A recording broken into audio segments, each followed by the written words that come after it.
You'd think by the 200th episode of Tech Talk Taco Tuesday, which this show is, we would have this down pat, have it figured out. Well, we've got another thing for you. So in this show, we're taking suggestions on how to make this show better. So listen in, and if you have a solution, give us an answer, just like we do with your motorcycle and motorcycle product related questions. Welcome to Tech Talk Taco Tuesday. It's show number 200. So welcome everybody. Thanks for joining in. It's a different kind of show today. It's a lot different actually. So I'm 100% solo in the studio right now, and Matt is kind of in the background pushing some buttons.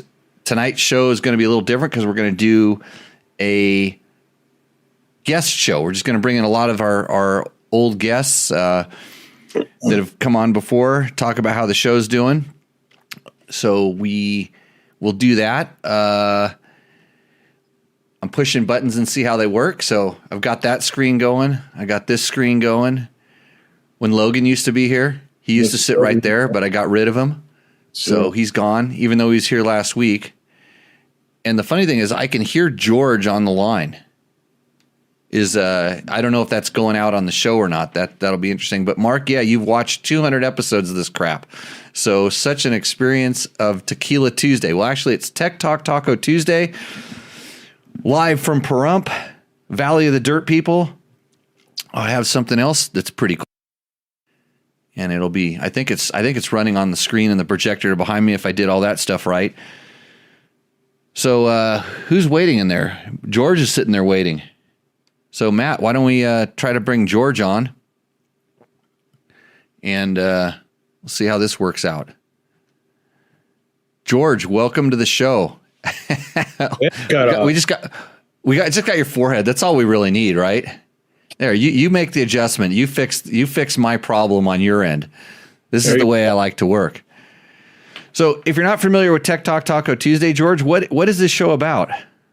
Motorcycles and motorcycle related product. Mostly it's just screwing around. Good information. Right on. So we answer your question. If you have it, you can put it up in the chat if you're on one of our forums. So you might be listening to it like live on Facebook or live on YouTube. You can type into the chat. If you have a podcast, you listen to it on the podcast or something, you can just comment someplace, I don't know where. Send us an email, Jimmy@dirtbiketest.com. But this show would not be possible without the help of our sponsor. So I'm testing George again to see if he remembers, because he's coming from the deck in a beautiful, faraway location. Closed. A lot of smoke? Yeah, a lot of smoke. There's some fires. Not too bad today, but there's some weather coming in. There's a big squall moving north from south of us. And Victor wants to know if you're Hulk Hogan. He's just getting fit. It's 270. How many days? 275 within a couple hours. 275 days without a drink. No reason, no DUI, no problem, nothing like that. Just decided to stop, see what it was like. Right. So I did that last night at about, I would say 10. It might have been earlier. Actually, I only had a beer earlier. Actually, I was supposed to go by the Italian restaurant and pay my bar tab down the street. You got a tab today, but I forgot. Well, I kind of rolled in a little after closing, and they'd already closed down the book. So anyhow, we did have a question. Scott Zindel had a question right off the top. We're going to start with this. He said, "Hi, I raced my 2017 Sherco 300 SE this weekend, and it would not rev out. Nothing changed maintenance wise or otherwise. It only has 50 hours on it. Checked the compression, and it was 250 PSI. Not a typo. I checked my friend's newer Sherco. It's similar, and it was 150. What's going on with mine being so high?" That's a really good question. I've never heard of a bike gaining compression. I know on a two-stroke, what was that? Carbon buildup. He's got carbon built up in compression. Yeah, you're saying there's so much carbon up in the cylinder head and on top of the piston that he's getting bonus compression. He said it wouldn't rev up, right? Right. And so Scott, the question is, was it revving fine the last time you rode it and then it just started not revving fine this time? Because that would indicate something happened. And like we always say in the show, what was the last thing you worked on? But that's what he said. Nothing changed maintenance wise or otherwise. Most of the time when we get questions that are just kind of out of the ordinary, we go back to what was the last thing you worked on? What was the last thing you touched? And that usually leads us down the path. I was going to say plugged on one end or the other, right? Exhaust is plugged or intake's plugged, something plugged up. If it was like an overnight, I don't know, thing, something get plugged. I don't know how it would. Could it ingest something? Yeah, I don't know how. I don't know how it would plug so quickly. Yeah, I'm not sure how it would plug so quickly, but that's a thing. Don't die on us. So, but on two strokes, just so you know, that the compression goes down when the power valve goes up. But when you're testing the compression, you're usually not getting the power valve to activate. Although I know that Sherco does have an electronic power valve, I'm pretty sure. And I'm wondering if somehow it's not operating properly. That's just kind of a wild guess. We'll see if he gets back to us and let some stuff. He's Flying Brian says check the air cleaner. I don't think that would be. Oh, he's starting this other one. So George, we have one other question here. Tom Gray says, "Hey guys, I have a." You got to get a better connection. You're clipping. I am? Yeah. Now you are. So anyways, I have a 2021 YZ250F with a starting issue when cold. It has trouble starting initially, but once it starts, you can turn it off and straight away it will restart easily. Could this be battery related? Not cold enough cranking amps possibly. Well, is the starter spinning over? Tom, is the starter spinning over as it should? If it's kind of a little sluggish or weak. So one thing is that the Yamahas come with a lithium battery stock. So lithium batteries have to warm up to give full cranking amps. So the one thing I always do on my bikes have a lithium battery is before I go to start it, some of them have lights and different things on them. So when you turn them on, that little bit of a draw warms the lithium up. But sometimes I'll just give the starter a little touch, a little tap. So it just, and it doesn't even turn the motor over, but that wakes the battery up. That helps. The other thing it does is in most cases, it will get the ECU to start sensing the air pressure and the other stuff. Because if you just hit it straight away and let it go, on some bikes they're working on what we would call old information, and so that could help out a little bit with your problem there. But typically, the YZs, the 4-strokes, have a hard time restarting, and it's always been an issue. With since Yamaha's gone to electric starting and fuel injection, they've never been the best at restarting. Actually, starting in general, but it's usually not a cold start issue. So I would. So the way I start my Yamahas if they're being finicky is if I stall it for some reason, I do the same thing where I tap the starter once. Let it so it doesn't actually start, and then push the button with no throttle and everything, and generally they start right up. So little tip for those on the Yamaha, and then Chris Reel kind of goes back and says that check the muffler to make sure the muffler core is not fractured, and so someone else said something different too. He said it wouldn't rev up also. I'm getting confused. Too many conversations going on at one time.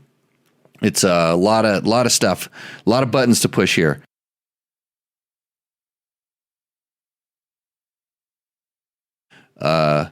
Mysteriously appeared. So again, George. I was going to have you read our sponsors off. You were. Well, Yeah, you were gonna, since your memory's so good these days, Climb. you're gonna tell us all of our sponsors. Yeah. DDC Sprockets. Right. Flex Bars, which is what's Fasst Company. Fastco, yeah. Fasst Company, Yamaha, of course. Bulletproof Designs. Yep. Let me think. I don't know. Lots happened since I've been on the show. Yeah, you moved away. Double take mirrors. Seat Concepts. Tacomoto.co. Right. And of course, Scott Sports, which last week I forgot to do my product of the week. So I'm going to do product of the week this week is the Scott goggles. I'll make sure I do. I'll make sure I remember to do that this time. I hope. Recluse. Right up here on the thing. Recluse is not, they were back in the day. I actually contacted them because I got my hands on a new Recluse 4.0. So it's got a new activation method. There, one of my sponsors just went down my shirt here, went down the thing there. Got it. Got to get the signage and everything up. You couldn't see it, but I fixed it before it went bad. Okay. Did I mute my the next question? Just then? I couldn't tell, but it's like there's a delay. When you start talking, there's a delay before it gets into the computers here. Mm. So Tom's going to give them things a go and let me know, which is really good. I really, really appreciate it when someone gets back to me and tells me whether something works or doesn't work, because this is how I've learned. I've learned from people that are smarter than me fixing things, or watching me do something stupid and then tell me a better way to do it so I can learn. And I try all the different ways. Watch some of the videos on changing tires and mooses online that I've done on over there on a dirt bike test, because I hear a lot of people complaining and I'm like, you're just missing out on some of the real basic stuff. Hey, Jimmy. Another sponsor. Jimmy, yes. You didn't showcase what episode this is. It's episode 200. I forgot to say that. I thought that's how I came off right off the bat. Oh, I probably should say it, even though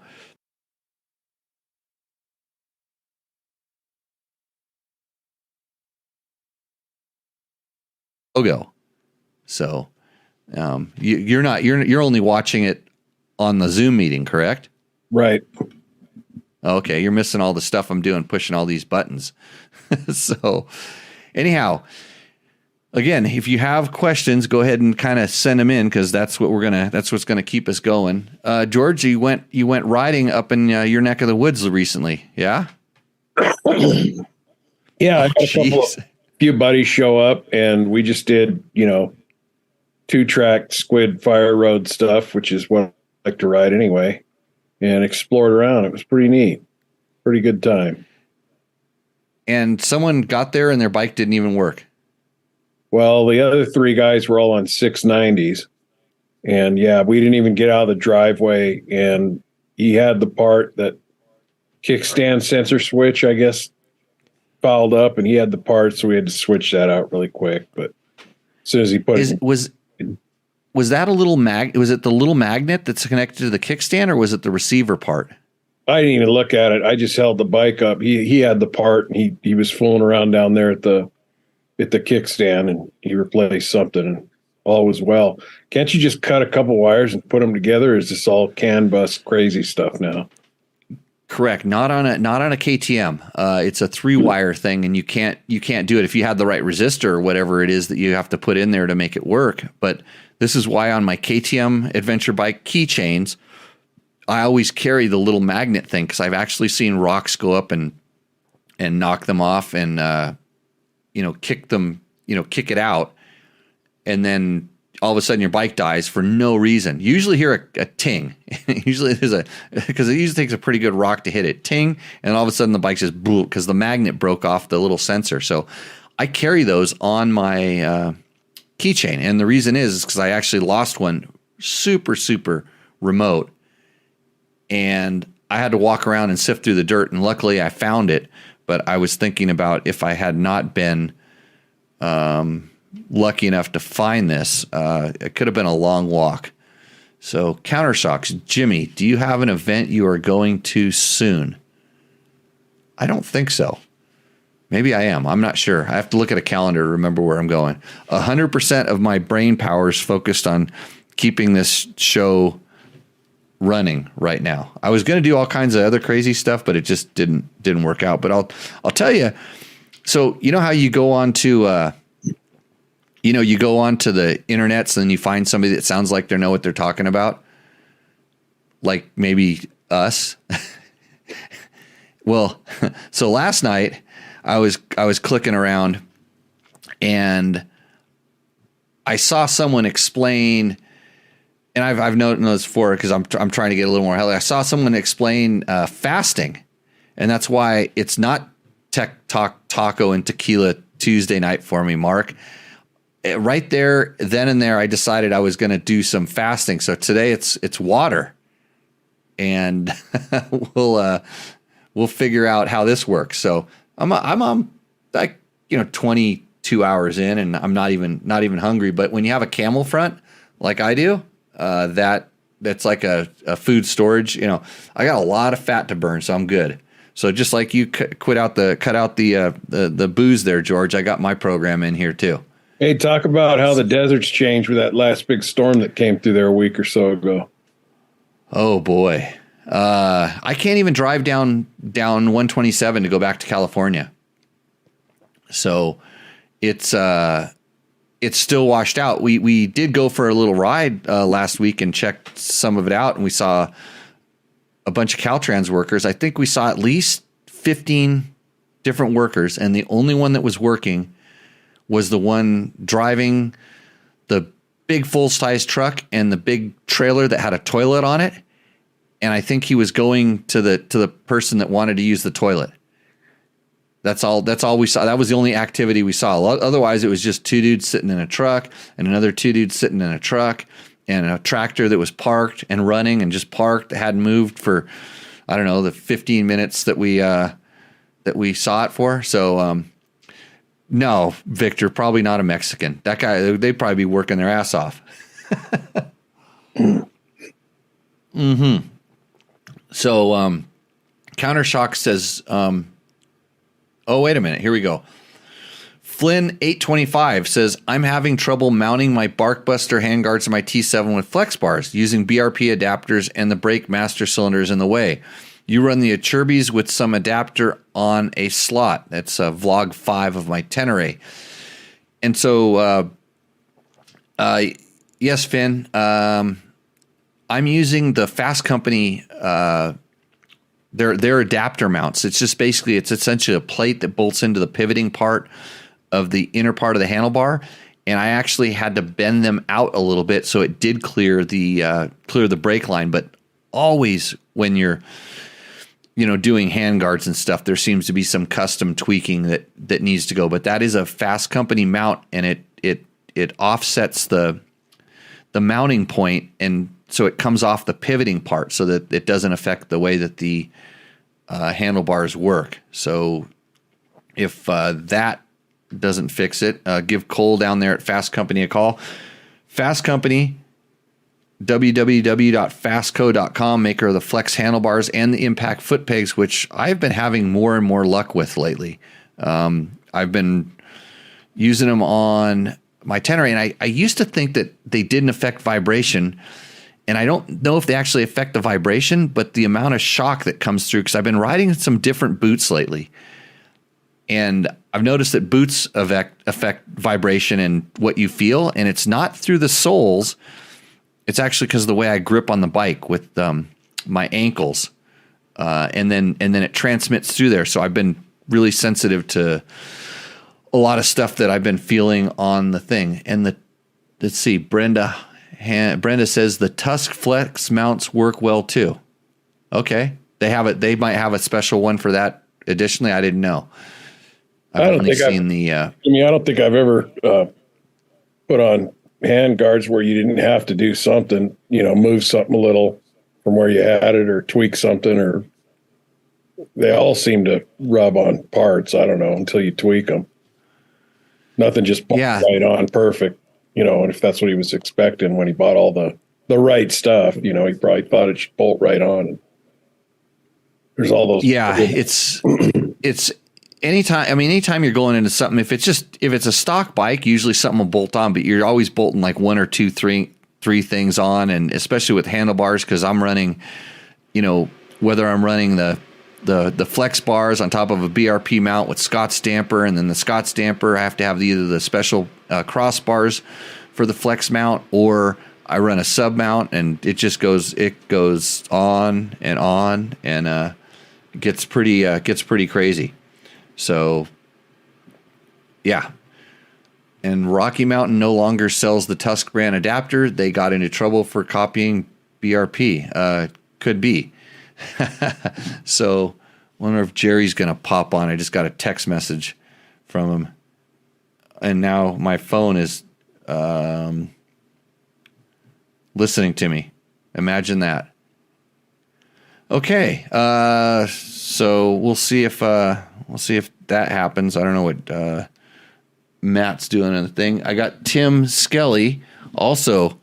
He's in there working on his bike. He's got a bunch of BRP, actually not BRP, bulletproof designs, stuff that he's getting on there. He's holding it up on the screen. Hey Matt, can we see if we can get Tim on there? Let's see if Matt's paying attention now.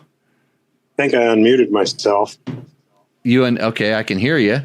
I'm going to go and I just look at that. We made the show work. Yeah. This is what I spent half of the day pushing buttons on this computer for. So welcome Tim from Inside Line Moto, who's you're going to have 2 hours of boredom this week because you've already listened to the show. You won't have to replay it. I can re-listen. Yeah. So one improvement so generally if we don't get the podcast uploaded pretty quick, you're the first guy that lets me know, hey, where is it? Well, what is the holdup sometimes? Well, I'll get to that. Labor. I'll get to like I have no idea what it takes to put it online, but it sometimes takes a while. So it takes a few minutes to upload, but it's just a series of pushing buttons. That's the thing you've got to do is push the buttons and know where to push the information out to. It's a little bit more technical than that. But I want to say you recommended that we make a big improvement of the show and like can little Logan, which I'll. So Logan was the producer for the last 2 weeks, and I guess it went past him that his job was to upload the show. So now you have even one more thing to blame Logan for. I just gave a little constructive criticism. I didn't mean to ban the guy. Oh, it's okay. No, I fire these guys left and right, and then they come back. Hey, so you're working on your bike right now. Turn it. You went from a 2008 to what? You can just point the camera at that sucker. To a 24 300 XCW. And that thing, it looks spotless, 0 miles. I have not even ridden it down the alley. I've set the sag. I started it. I ran it. I've heat cycled it. I made sure the fan worked. I installed a fan, and but I have not actually ridden it even down the alley. And what are you're adding protection right now? I got all the bulletproof stuff. We strongly believe in their products. I mean, they do a great job of protecting. So definitely want all that stuff. I went ahead. You got me sold on the flex bars a little while back for my e-bike. The reason I did the e-bike was just I felt like that bitchin' triple clamp Olean's fork that I got on the I got the Intense Taser MX, and it's a bitchin' fork, but it's not plush. So it was just hurting my hands and my arms and stuff. So I put the flex bars on, and then in Colorado last week, I was thinking, I'm getting ready to set up a brand new bike. I think I'm going to start putting flex bars on this one. So they're already on there. Well, everybody says the suspension on it's horrible. So the flex bars, that's the one thing that they definitely do is they make bad forks good. Yeah, but I can't. I haven't. People actually saying that about the suspension?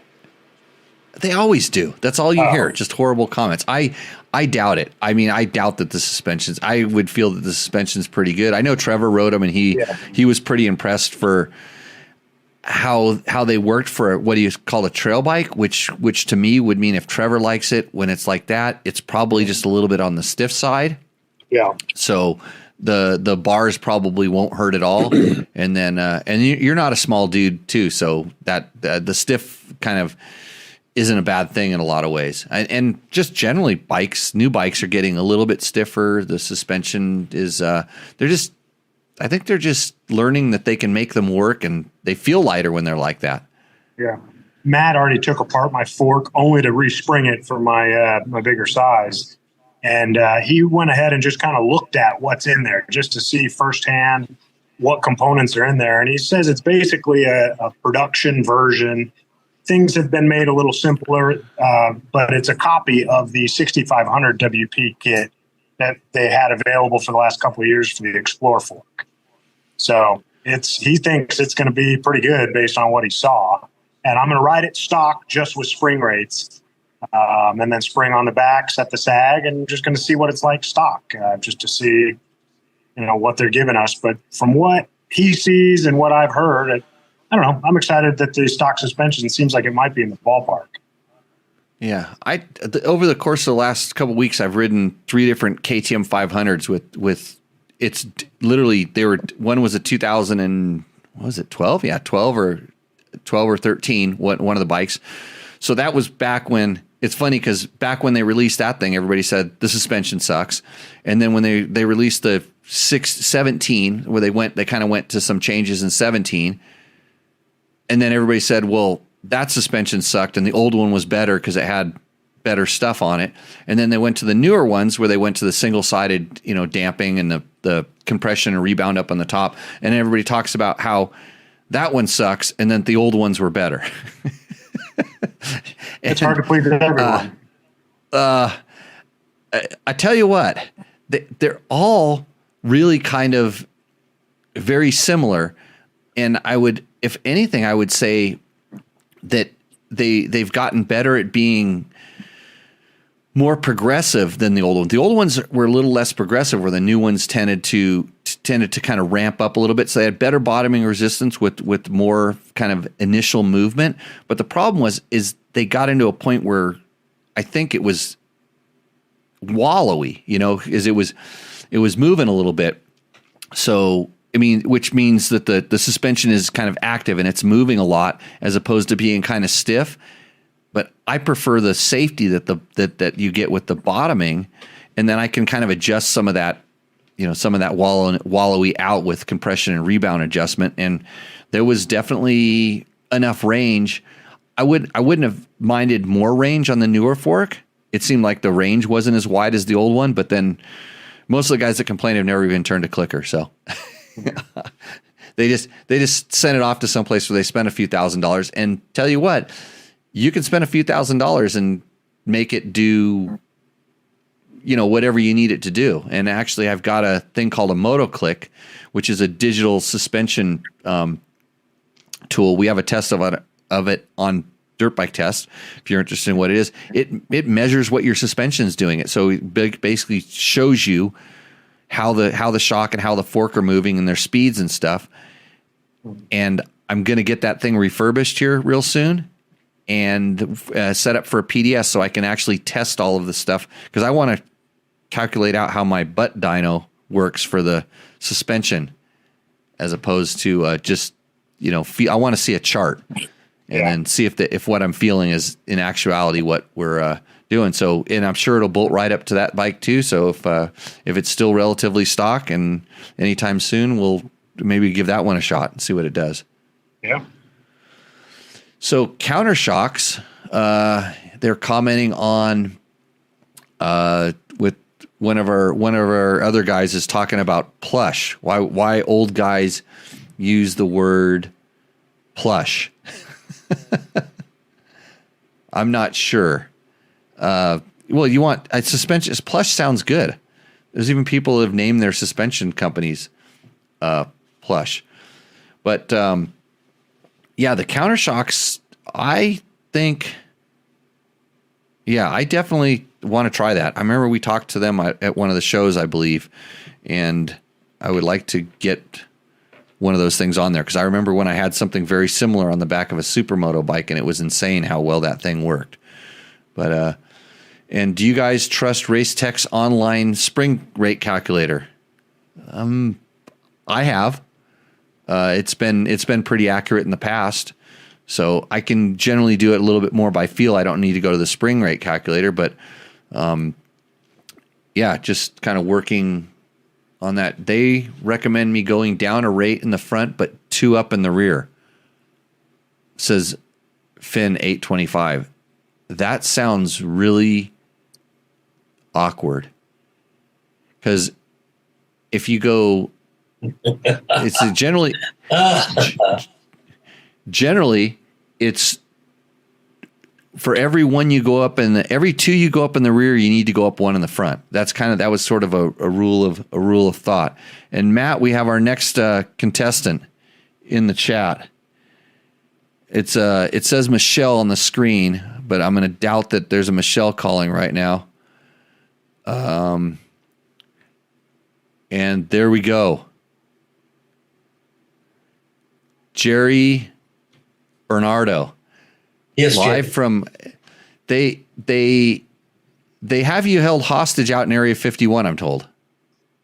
I'm in an undisclosed location, continuing on witness protection, self-inflicted, and I really can't go into detail. But I'm close to you. I'm about, let's see, Pahrumps, the land of the dirt people. I'm 1 flush away. That was one of the giveaway. Hidden signals. Okay, got it. Can I just say one thing? Did you notice when you brought me on camera that I was smiling and laughing to myself? Did you? Because I was. Yes, I did. I was. Okay. And now you're wondering why, aren't you? Well, it's because we're gonna talk about lazy people. I just want to know that why when you said 2 up in the rear, I was just thinking, that sounds like some OnlyFans shit. No, it does. I want to be the best motorcycle guy in OnlyFans. I just got to figure out how to make it work. Well, you need fans first. Fans with credit cards. Right. Hey, I'm gonna pop up the logo, which I really appreciate. If you haven't seen it, it's for 30 seconds minus 25. 5 seconds flat. Well, we have a short attention span here, so I literally was to look at it, and I don't even have my glasses on. I do totally appreciate it, Jerry. So I'm going to talk about lazy people because that's what I was being. I was being a lazy. Oh, when I put the logo up, the audio goes away. My audio went away? It could have. That's the AMA. They do that. They do that all the time to me. Well, Adam, you didn't miss much because I'm sure Jerry will talk it out again. So I was talking about being lazy because I literally wasn't going to do the show today. I was like, Matt called in with COVID, and so he's reaching. He's got the that's it's an end all. He can't come in with COVID. So that's not working. We didn't schedule like anybody else to come out. All audio went away when I put the logo up. Oh, that's bad. So everything I said about the logo was a wash. Yeah, you're going to have to say it again. I told you, Zuckerberg and the AMA, they're listening to me. They are. See, that's why it was good. I only held it up for like 5 or 10 seconds before, but nobody told me this. So now the chat's coming into play here where they're gonna figure this stuff out. But so I was being lazy, and I'm like, I won't do it because I was a lot of other work. Like I wanted to make the order form for this T-shirt, for the Tech Talk Taco Tuesday T-shirt. I have to move the other way because I have to make. It's 9/10 done, and I just need to push a couple more buttons, and it would be done, but that's not happening. I did everything on my end. You called me and said, I got a surprise for you. And I'm like, oh boy, what's this? So luckily it showed up, and then it motivated me. And then I'm like, okay, if Jerry went to this effort, I got to get my ass in gear. And I also watched something else on YouTube last night that got me fasting, that's just a way of being lazy, because I'm thinking about it. It's like if I don't eat, that's less stuff that I have to do. So I got a big old chunk of meat in a chili pot that's cooking, and I'm not going to eat it. So I'm tempting myself, so I actually cooked. So I said I'm not going to be lazy like that. And then even more, then I had to figure out how to get the logo scrolling up on the screen behind me, and we couldn't find the files for that. So I had to call Sick Matt and make him work while he was doing his other job. Hopefully he doesn't get in trouble for that. And then I had to learn how to start and run this whole damn monkey business over here. So show 200, it's about going back to your roots. Because I literally took a camera. It was just one camera. And I made it go live on the internet somehow. I don't even know how I did it. I don't remember how I did it. At a bar, Ramiro's Bar in Pahrump, Nevada. I sat down there and I made this show. And now we're 200 episodes in, so something's going right. And the other thing I did today is I got on the phone. I got on the horn with some of our sponsors because they want to do discount codes. They want to give us discount codes. So I'm going to get better at that as well. But unfortunately, I've been riding a lot, Jerry. I went riding. But I'm trying, like, you're kind of waffling on, which is Aussie for blah, blah, blah. And it was like you were going to lead into some form of a question or explain, what do you mean lazy? Because you're one of the least lazy people I know. So get to the point. All that stuff's great. What's the point? What's the question? I can't get any. Make a question. I can't make this show any better. Why not? What's wrong with it now? You've had 200 practice runs. I know. Well, you think it by 200 you get better. Well, what makes you think it isn't good? Is there numbers you're looking at that aren't satiating you beyond human comprehension to points of idyllic bliss? How's that for a line of shit? Did you look at the numbers? Are people watching? Are people listening? What are the numbers? Ask Matt. Matt, what are the numbers? I have to dive too deep into the data to figure that stuff out. It's a few thousand per episode. I know that. Some of the old ones, when we go back, because the show is kind of like timeless, and I think people would really rather that we talk about their actual motorcycle problems. But like Chris Schnowit says, how many pounds do you have to lose before you change out the springs on your suspension? That's a good question, and so this is where I derive satisfaction, is by using some of this knowledge that I've garnered from years of experience to say that it's amazing how much you don't have to change the springs in your suspension. Because, like, let's say there's a bike that's designed for someone that's 165 pounds and we're putting 200-pound riders on it, just by adjusting the spring preload and, making adjustments to the dampers. But in reality, it's kind of in 20-pound increments that this seems like the spring rates. But it depends on whether your bike has a linkage or not, where you ride on the bike. If you're tall, taller riders tend to be more of a pendulum on the bike. So I don't think there's an actual exactly this many pounds. But I'll tell you that if you ever run out of spring preload on either end, like you to get your sag, you have to crank the spring down so much that it tops the bike out, or you have to run your spring so loose to not have preload on it that the spring gets loose. Then yeah, for sure you're out of range at that point. But you definitely. And then some people just know, it's like I'm at my weight. I'm not talking about me specifically because I ride mostly stock stuff, but I take that back. On PDS suspension, I typically go up 1 to 2 rates depending on what size bike it is. The 350 I have to go up 2. The 500 I go up 1 in the rear, and sometimes up a spring rate in the fork. But yeah, it's a different thing. So Jimmy, do you have anything? Want a number? They want a number. 13.45% of your body weight is when you should switch springs. How's that for an answer? That sounds excellent, George. I'm glad you're still there. I thought you might have fallen asleep up there, but we lost you on the. Let's see on the. Somehow we lost you on. I'm good being Matt, off screen and just chipping from the sidelines. Here. Okay, yeah. Matt adjusted the cameras. That's what happened. So there's Matt. I think he was flushing the toilet in between doing that. But I can go back. I can go back to Jerry. I have a weight related answer to that question. Okay. What's the difference between a wife and a girlfriend? 45 pounds. A wife? It's just a joke. No Karens can stab me when I'm walking into Walmart. Yeah, I remember telling that one to my wife. It's a joke. It's a joke. I know. Hey, you just got to do what you got to do. You really do. Okay, so you're worried. You're on your 200th show. I'm going to jump in here for a minute and steer. Take a drink. There you go. You're on your 200th show. You're slightly worried. How can I improve? I don't really see any reason why you need to improve.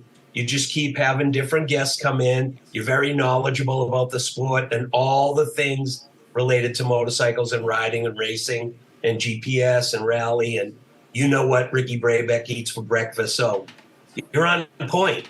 You don't need to change. You just need to grow your audience. I'm in the I'm in the Hot Shoe Hall of Fame, Jerry. That's it. Hey, how awesome was that? You know what? You gotta talk to your boy about. We were skidding around in those go-karts last week, and I told him, you know how they have the street vendor guys? Because I'm thinking about new careers and everything. I'm trying to get out of this every once in a while.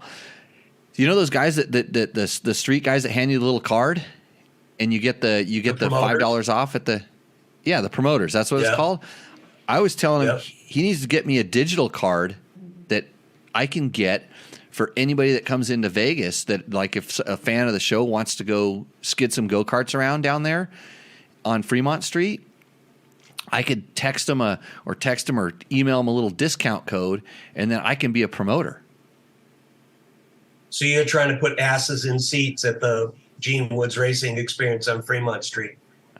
That's exactly right, because then they could go in there and they could see my plaque on the wall. Paying customers with a generous TTTT $5 off.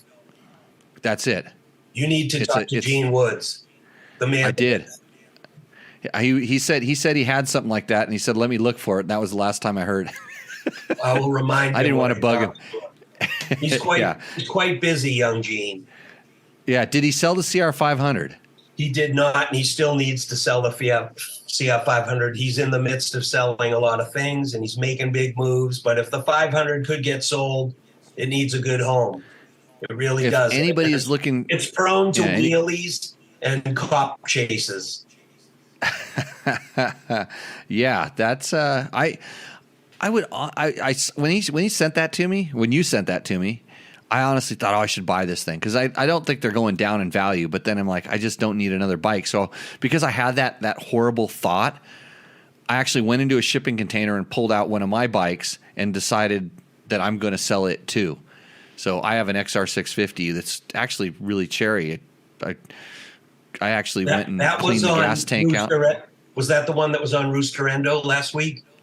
Yeah. I submitted under an alias. Because I could tell the background was your yard. You weren't fooling me. I'm like a detective. Yeah.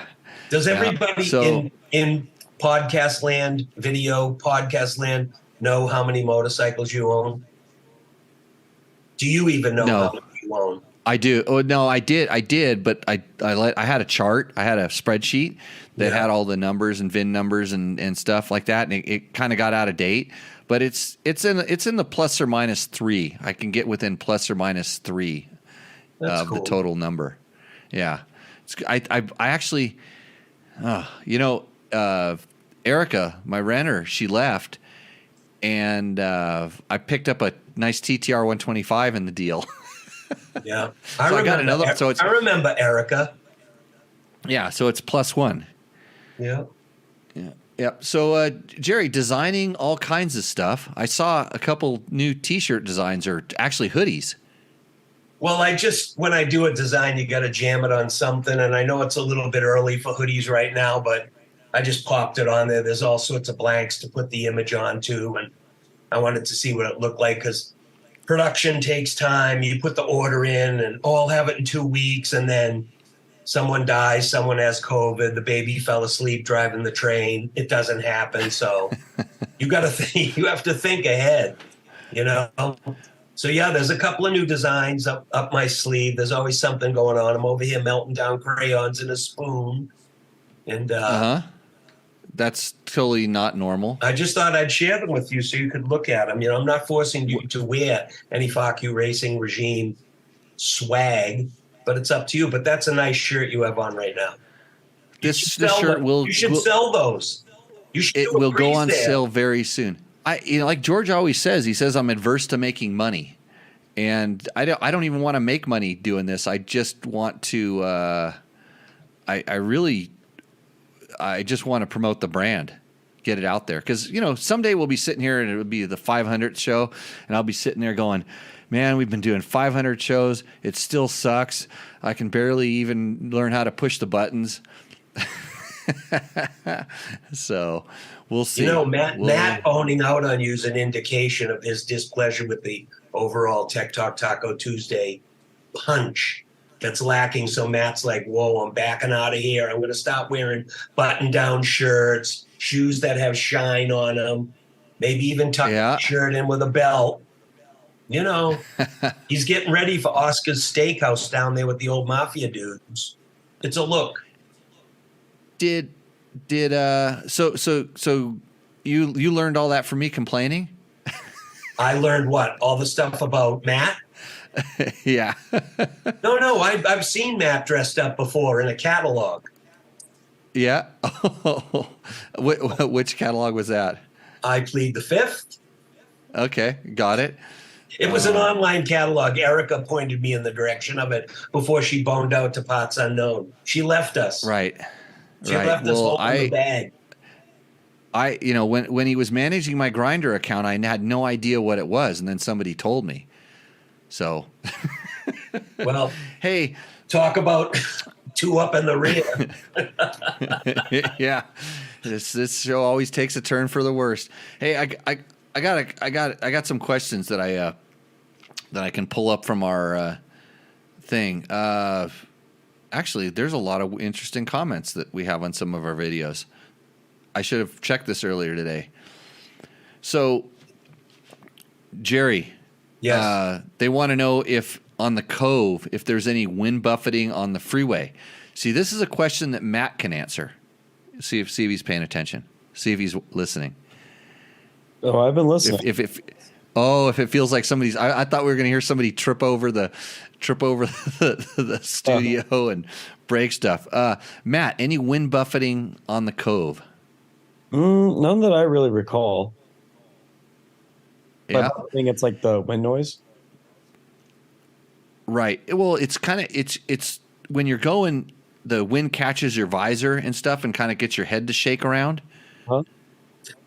So when you were on the last stretch, when you were trying to fall asleep on the motorcycle, coming back in a perump after our 16-hour day, did you get any wind buffeting? I don't recall any of that. No. Yep. See, then the answer is no. I didn't notice it either when I rode it around here. I never really did any super prolonged high speed stuff except for on the dry lake bed where I tried to see how fast it went, which I've already forgotten. But if you need to know how fast it goes, please check on the video that we did up on dirtbiketest.com. So, yeah, good on you, Matt. Thanks for paying attention there, keeping this show afloat. Yeah. Get back to your juice box.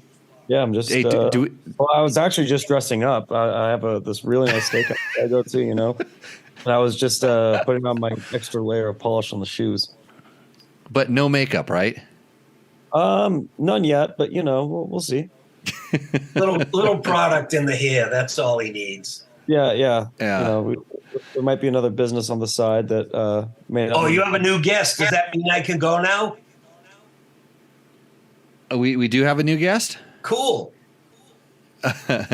Hey, well, hey, Jerry, I just want to say really thanks from the bottom of Tech Talk Taco Tuesday's cold and lifeless heart.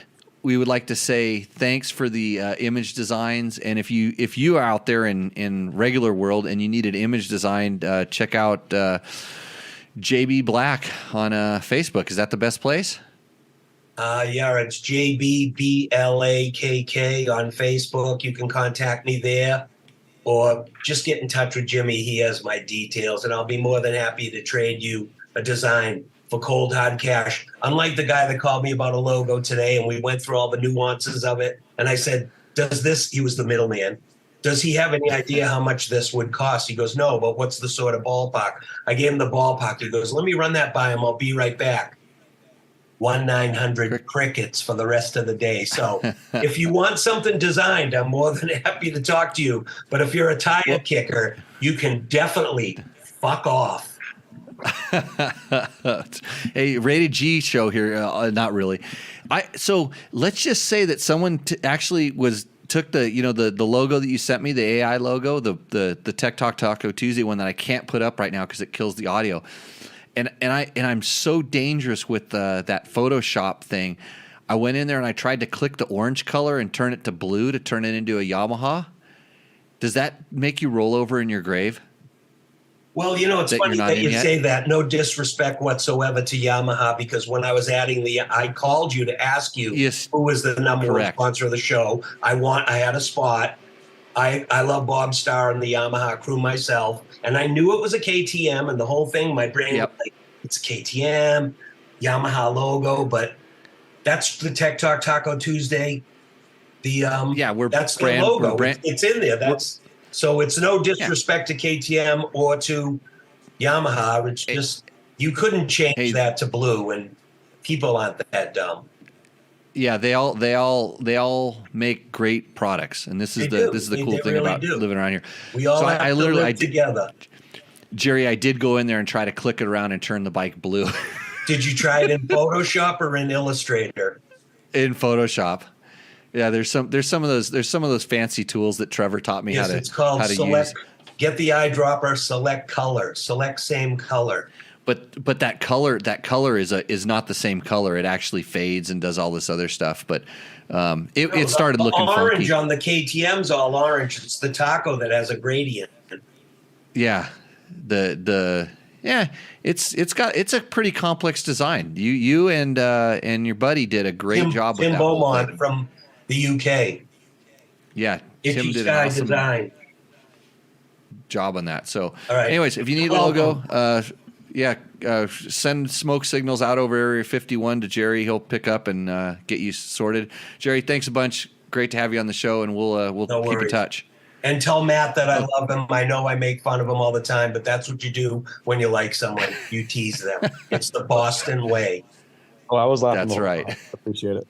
I know you don't. I know you have soft hands, but not soft skin. Right on. Okay, so it's getting to be that time where we go ahead and take a little bit of a break, which is interesting because I think I know how to make this work, which is should work. We'll come back. We're going to do the product of the week. I will talk about our sponsors again right after the break because this show would not be possible without them. And of course, they allow us to do what we do here. They don't tell us. They very few of them give us any sort of reads that we have to do. They know we'll talk about everything, and the reason they're sponsors of the show is because I do truly believe and trust in their products, and even if their product is the best one in my world, it may not be the best one for you, and if you asked a question about it, I would explain that to the best of my ability. So I'm not your usual internet influencer, and with that, listen to some. What's up, Moto Buddies? Mike here from Taco Moto Co. What is the Taco Touch? It's the best service in the industry. Virtually 24/7 tech support via email or text, and it's like having a dirt bike doctor on call every day of the year, helping you fix your bike or recommend parts or setups for you. If you've ever received an order from us, you know that the Taco Touch extends to our fulfillment, and our orders come with the coolest stickers that you've ever had, buying parts from anybody before, and a handful of root beer barrel candies. All of our Taco Moto Co. branded components come with a no questions asked lifetime warranty, and we'll even extend out the warranty of other manufacturers, OEM, and aftermarket parts where we can, sometimes for life. We test and tune endlessly and exhaustively and obsessively. We're trying to destroy everything that we can before you get your hands on it to look for weaknesses and to improve it, or to make recommendations to the manufacturer. And if it's something that doesn't meet grade, then we don't offer it on the store. Everything that we carry is something that we have personally used, tested, and ridden and raced and knows meets the high Taco Touch demanding standard. Go out and get some adventure. There we go. We're back. How long before we get back on? Like right now. So, Trevor, welcome to Tech Talk Taco Tuesday. Trevor Hunter of Dirt Bike Test fame, winner of the Vegas to Reno. Yes. So, big winner. Yep. So, how if the team that finished in front of you had the guy get on the bike that was the name on the team, Yep. how much would they have beat you by? Depends on who you ask. If you ask that rider, they would have smoked us. If you ask anyone else that knew anything about dirt bikes, you probably would have passed them and beat them. So just depends on who you ask, I guess. If he got on the bike. Yeah. But just the way it stood. If they would, so who was on the who could have been the rider record on that bike? Clayton Roberts or Shane Logan. Okay, so Yeah. if one of them had been I thought it was only one person who rode the qualifying. That was Clayton. That was Clayton. Yeah. And he was definitely pretty fast. Yeah, no, he's a really good rider. Even Shane, super really good rider. Both won in Baja before, when Heron Hounds and stuff. So yeah, they're all really good riders. Yeah, but and if they had signed up like that and the way it finished, you guys were what, a minute back? Yeah. At the end? Yeah. On time, I thought I saw something like 1 minute and 4 seconds. Yeah, it's 1:04 on adjusted time. Yeah. So I mean, nothing to. I know what it's like to get second place at that race. I think you do too. So I do. So, but anyways, well, congratulations. I mean, yeah, if I honestly, and this is just me talking, because I saw, somebody forwarded me and made me look at the Facebook thing about all the stuff that was going on, and I'm just like, I'm like 50 some odd years old. Yep. And I don't think I would like put myself on a team and not ride. Like even at my advanced age, Yeah. like Jim O'Neill tried to pay me money, not very much, knowing Jim O'Neill, but he tried to pay me money to get to ride on his 30 and 40 team down in Baja. And he's like, yeah, but you get to win. And I'm like, oh, you get to win too. Yeah. And you're not, but at least there it's legal to get on the bike, ride it off the start line, go to the first turn like 100 feet away and hand the bike off. And then you're now all good, which is, yeah, I don't know. Anyways, hey, and I mean, good on,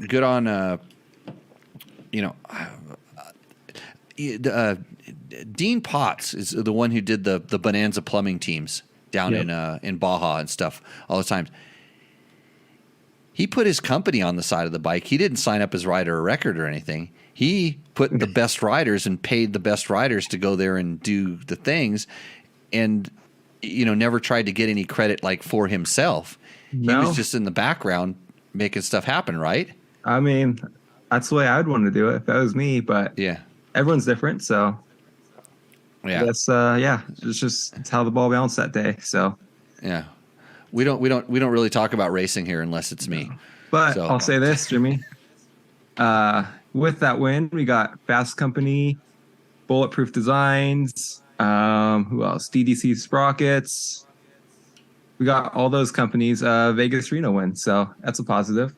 And they're all supportive of our show. This is true.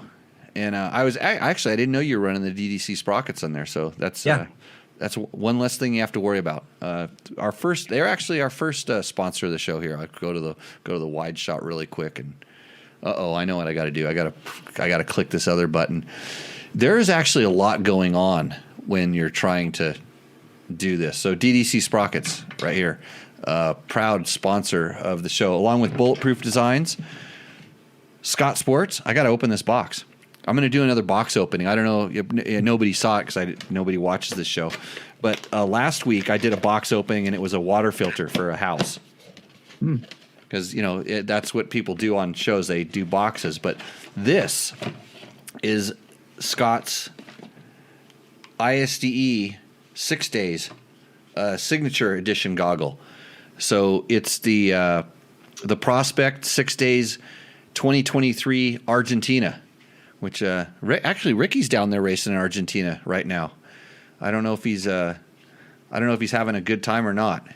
Somebody told me about some of his posts, and it sounded like he's a little pissed off again, which means he'll ride really fast. But there's a reason he gets kind of pissed. It's basically the Scott 6 days goggle is just a full boost Prospect with a awesome band and colorway. I'm trying to balance it here. There we go. And if you know anything about the Scott goggles, they probably have the best rubber materials, in my opinion, the best foam combinations. It's just a good standard issue goggle. And if you haven't tried the amplified lens or a light sensitive lens, definitely give those things a try. So back to Trevor. What have we been testing lately? We have been gearing up for our part 2 of our 450 shootout. And so we had quite a few of our riders out with all the bikes this last week and kind of doing a little shakedown, and got a lot of interesting feedback and opinions. And it's going pretty good. On the modified bikes. Yes. Yeah, you got to move over to the side a little bit there. Yeah, wrong side. There we go. There we go. I was trying to fix you on the computer, but it didn't work. So, would you say that things went a little bit haywire, in your opinion? Trying to modify bikes for multiple people. It sounded like a good idea in my head, and then now that we're here, was it 4 or 5 months later, and it's still kind of trying to work it out? It's a lot more work than I expected, but it's a lot of learning a lot, and it's really interesting kind of seeing what everyone likes and doesn't like. And I thought one bike was a clear favorite, and someone else thinks another bike is a clear favorite, and it's all over the board, which is still interesting. But at least stock, it seemed like there were some, I don't know, there were some consistencies with stock. I was kind of blown away by how much it changed, just in my opinion, over the course of 2 days at the same place. Yeah. Just making really small changes.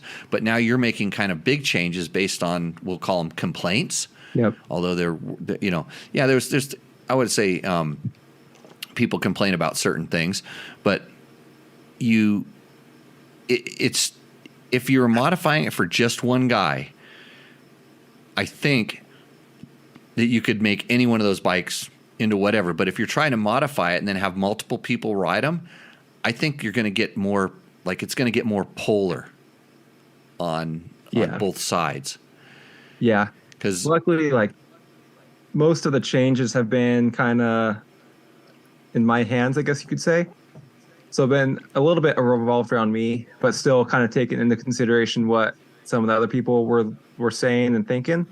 So we've kind of kept it almost under one person, but still kind of more broader as well in that sense. Right. So let's just kind of go into the specifics. What kind of changes? I know you went to Michelin tires on all of them? Yeah. So we haven't put those on yet because we're waiting to do the full test and everything. But all of the bikes we fitted with Michelin tires, which I think their front tire is probably my favorite front tire at the moment. I really like their front tire, especially under braking and everything. So I think that'll be a good kind of base platform that all the bikes will feel good on. And then from there, I've done the usual, like suspension, some mapping stuff, some comfort items like handlebars and whatnot. All the old Flex guys. bars, right? The Honda will have flex bars because I think that bike could really benefit from it. All the old guys. Here we go. Yeah. Well, you might as well just put a damn recluse clutch into it too. We did that too for the Honda. Oh, really? Yeah, Like Honda. the auto clutch. Yep, the Honda and the KTM both have auto clutches. Huh. So I would have put I probably would have put, if I chose one, I would have put it in the Kawasaki, I think. really, Yeah. See, there's where it's just yeah, it's just that for me, that motor, the way you can smooth that motor out even more was with that, and it's the one that'll pull like the third and fourth gear out of turns better than anything else, and then you don't have to worry about it. Just whack the throttle and let it go. Well, so what I'm going to do, when are you doing this? I don't know when my WR is going to be done. So we're doing like the lighter riders next Thursday, and then the heavier older riders will be soon after that. Okay, we going to SRA again? There's an SRA next month. We can make it happen. Yeah, maybe that'll work. I got a kind of a crazy schedule, but I do have some openings. I might want to, because I've my WR 450. I've got some stuff coming for it. Uh-oh. I got the seat. I got the gas tank. I'm gonna put steering stabilizer, Scott steering damper on it, and flex bars, and that bike will be good. Because basically I'm trying to get a little more comfort in the seat, a little taller in the seat, more fuel range, and these are the things that kind of I complain about. Steering stabilizer, I've never met a bike that didn't like one, and then of course going to the flex bars means that I can actually start running the suspension just a little bit stiffer, and then everything will work out. So what Michelin tires are you running? Starcross 6, right? Yeah, Starcross 6. I believe they sent the medium soft front and then medium hard rear. And are we running Moose? I think we'll do tubes just to be consistent. Couldn't get mooses from them, so just do tubes to make it consistent across the board. Right. Unless someone wants to sponsor us some free mooses. A bunch of mooses. Yeah, because you'll break them in and then go take them and race with them. Maybe. Yeah, they haven't been doing enough rally testing out here, so I'm starting to run short on mooses too. Trevor says Finn 825. Will you be trying the 24 450 FX? I really hope so, because I think that could be a really interesting bike. Especially, I just learned something new about it. Yamaha actually lowered the suspension 10 millimeters front and rear. It's kind of like KTM or not KTM, but Husky, and I guess KTM too. They've all been doing. For the FX, Yamaha did that as well for this new year. Huh. Which I thought was interesting. When I rode that bike at Washougal, I was thinking to myself, man, this could be really, really good in an FX style bike, because I've been riding the WRs quite a bit. A 250 and 450, and then I hopped on that, and just kind of some of the stuff I felt, and it's one of those things where I don't know, because it could either get a lot better or it could actually get worse. It's one of those you just don't know. But now that you know, like them lowering it down a little bit, I can actually see maybe some reasons for that, and I kind of know why they do that. That makes me think that they're onto something, that they're not just, you know, it's not like some of the other ones where they just kind of put a different ignition curve in it and say go. I know, you know, with Yamaha definitely takes the time to do a lot of testing with those things. So pretty interesting. So what else is coming up? What's new in the Trevor world? I don't know. It's doing a lot of trying to ride a lot, test some stuff. I mean, ride mountain bikes. Ride mountain bikes. Got the Honda 450X working pretty good, actually. So hopefully soon we can get a comparison with that and the WR. I think that'd be kind of interesting. And the next time, well, no, you're not going to. You don't want to do a full race 450. Is the one you raced in Vegas to Reno? Was that our test bike? Yeah. Oh, that's turned into a full race bike. Yeah, it's basically a WR with an ignition, right? Or ECU. It wouldn't take much to make a WR a full race motor for sure, but yeah. We'll have to figure, I'd have to get a loud exhaust and all that stuff. But I'll tell you what, if I were doing that, I wouldn't bring it to the shootout and just throw a filter skin right on top of it and think it was going to be the best thing ever. Yeah, but have you seen? I would actually. What if we I would have, test it. What if we don't have? We've tested our mechanics, and those definitely don't work. So that's our problem. Yeah. Yeah. Well, you got I tell you what, if you can find me a filmer, I know a guy that's a good mechanic. I'll trade you some filmer for some mechanic stuff. I don't go throwing brake pins in the dirt and stuff like that. So. That's a trick for another person. Yeah. So touchy subject. Right. Oh, you got a little anxious, did he? No. He did what he normally does. Yeah. Hey, and when you asked me if it was a good idea to throw the filter skin on, and I said yes, I figured you had actually used them and tested them before. Well, we practiced pulling them off and never had a problem, but that was different come race day. You got to go ride the bike to make sure it doesn't change the jetting on your highly tuned race machine. Yeah. we found always that out that way. Never race with something new that haven't tested on that bike. You should, like the bike you raced on your qualifier should have been pretty much nothing should have changed. I know you go to that dual sport tire in the back, which is kind of surprising. How many of those did you go through? 2?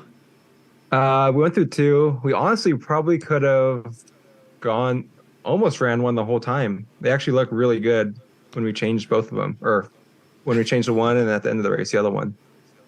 Yeah. Yeah. Well, right on. So that's it. I don't have any other news or updates over here. Anybody who wants to buy a CR500? Street legal in some place? $7,500. Oh, I don't know about that. Well, I know. We have a KX500 project coming out soon, or in the works. But I don't know. Oh, really? Who's building that? Brett? Robert Bear. Robert Bear. Okay. Yeah. He was always a Kawasaki guy. Steven Stratton wants to know, what dual sport tire did you run? The K270. Kenda K270. K270. Yeah, I am a Kenda guy. I run the Parker's DTs front and rear almost all the time. Mm-hmm. And I'm going to tell you straight away that I would never do that. Yeah. Hey, let's see. I got a question from YouTube for you here, Trevor. It says, I think it's a question. At Peace 1619 says, thank you for the 2023 KTM 350 XCF comments. I feel the same way. And he's talking about racing a CRF 450X at the Glen Helen. He says, the 2023 would be the best for soft soil. Frame is too stiff for my riding area. I had suspension valve for rocks and roots and added 6500 spring kit. It's down to the frame being too stiff. I will try the torque settings on the swing arm and the pivot. So he's curious about his 2023 Honda. You did compare it to the KTM 350, correct? What was that? Did you compare the CRF 450X to the KTM 350? No, I think Brent kind of compared the 450 RX to the KTM 450. Oh, okay. RX. Okay, that is because it was talking about the 10 hours of Glen Helen. So yeah. Lots of R's and X's and CRFs and 350s and 450s. It's almost too much to keep track of. Let's see if there's any other questions that kind of relate to you here. YZ450 FX. Basically saying if Yamaha would make a 350, they would sell a ton of them. Because he bought a KTM instead. I'm frankly really surprised that there's no 350 yet, but I don't know why. Yeah, that's it. We're finished with questions, so you can go to bed now. All right. Too late. Starting to fade. Okay, Trevor. Thanks for coming on Tech Talk. And I wonder if Chris Reel's gonna hop on here pretty soon. Hey Tim, did you get any of those parts bolted on yet? How we doing there? You're gonna get over to Tim real quick. See if Matt jumps. There he goes. Yeah, doing mooses right now, and boy, it's a sweaty mess right now. Mooses. In the shop. Did you watch the videos on how I change mooses on my hands and knees without the Rabaconda?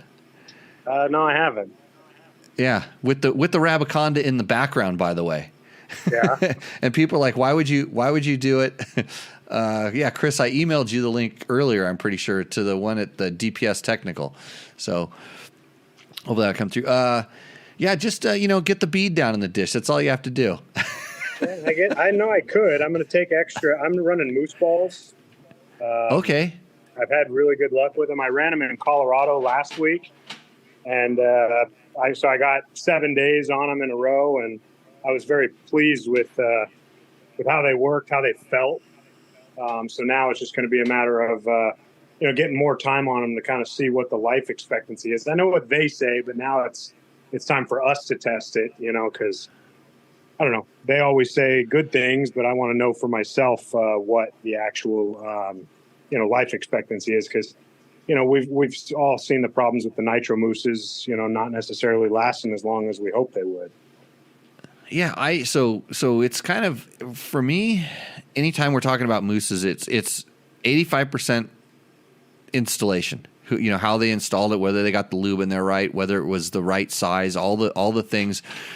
Because if you do it the way you're supposed to, because I'm getting like 1,500 miles in Baja out of a nitro moose, and people are going, that's insane. And this is on a Kenda Equilibrium even, which is that big, huge, tire, which has no sidewall whatsoever, no sidewall strength. So it's actually as hard as it could be on the mooses, and I'm still getting that kind of mileage on it. And I the only experience I have with moose balls, of course, I didn't install it. It came on a bike that we were handed, and they melted after 1 day of doing dual sport stuff. So I don't know. And from testing that I've done with other brands that have, we'll call it sectional mooses and stuff, they don't like they don't last in the higher speed stuff. They tend to. So I guess in Colorado I'm guessing you did very little road miles. The thing we did do a lot of high speed stuff, dirt roads, but that's not the same as asphalt. Asphalt, the temperature of the asphalt is always a factor, and then the speed is another factor. But when you're on dirt, even, there was one day that we did like 50 miles of high speed dirt roads. You could have followed me in the pickup truck and kept up. It was no big deal. It was just fast dirt roads. And I was surprised, my tires didn't feel hot when we were done. They seem fine. So I'm looking forward. Actually, I'll be dismounting my rear tomorrow that's on my dual sport, and kind of inspecting the moose balls and putting them in a new tire and just kind of checking them out. But ultimately, the thing I like about them is it felt really similar to my tubeless. I've been running tubeless for 15 years now, and I love them. But failures are always a concern, especially when you're doing a multi-day ride, or for those that race. That's just, you can't have a chance of a failure. So mooses is required. So, I'm just stoked that the moose balls feel bitchin'. They feel just like my tubeless, and I didn't feel that heavy. I don't know, just that the dead feeling. Yeah. And right. When you feel a moose ball versus the nitro moose, there's a huge weight difference. A rear set of moose balls is almost 2 pounds lighter than an equivalent nitro moose. So there, I think, is where that dead feeling comes from. And then you feel it. The squishiness and the bounciness of the moose ball is much different. Yeah, I think that I've had somebody try to explain to me why you have the dead feeling and how it kind of comes into play, but it's different. Like the Michelin's different than the Nitro Moose is different than like a Dunlop Moose, which I've run before. They all have a little bit different kind of a feeling. But when I've taken, like I said, and I couldn't tell on the bike that we had with the Moose balls because the tire was a different tire that has a ridiculously stiff sidewall, and so it wasn't allowing the bike to feel kind of the way the Moose to feel the way that you would have noticed any sort of a difference. Like I said, it just heated up and failed. But again, we didn't put it in there, so I don't know how much lube was in there and if it was lubed properly and all that kind of stuff. So, can you show a Moose ball? Is there one that you could put in your hand and hold it up? This here we go. Somebody in the chat wants to see it. Here's a Moose ball. Like this is a rear. They're kind of wedge shaped, but just the feel difference. This is just a segment of a Nitro Moose just for display. This is just a segment of a complete, and but just the feel difference of the squishiness. I mean, there's just such a difference, and then the weight. I mean, it's just amazing how light these things feel, and that's. I mean, I'm not a physicist, or I just have a lot of experience, and I think the dead feeling comes from the weight. I don't think there's any. I mean, 90% the weight, but then obviously the bounciness I think is a big factor too. But put those together is why the feel was awesome. I really was impressed. Yeah. So people were asking like, because I've been running the Nitro Mooses for a long time. I've actually run all of them because I get when the rally teams come by here, there's usually some Michelins laying around. They tend to run those a little bit, but I've run all of the different ones. Like I said, most of the time I'm running. Actually, I couldn't. Victor wants to know. He rode one of my bikes. He's like, "Which one was on that?" I'm like, "I don't remember. Can't tell you." But and then, are you running the Moose balls front and rear? Yeah. Yep. So, yeah. So that's. And then, have you ever considered running the balls with the tubeless? I've seen. I forget who did a video on it.